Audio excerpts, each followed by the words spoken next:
Medusa. Hey, Please stop stand, looking! Don't look!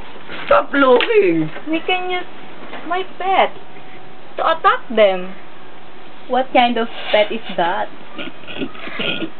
Snake. You can use your And tail also. how would your snakes help that, you know? Oh, just use your head. Okay, I agree with that by using my head. Okay, okay. And you will what? He will stare to death. She will stare at them and they will be turned to stones. Yes. That's a great You're not Medusa. Anyway, go sit down, Medusa. Eh. That's kind of terrifying. You know? Totoy Golem is sleeping.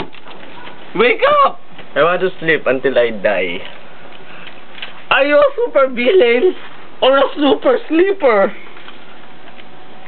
Oh, never mind. Never mind him. I'll talk to you later, Mr. Totoy Bonnet. Kadiri.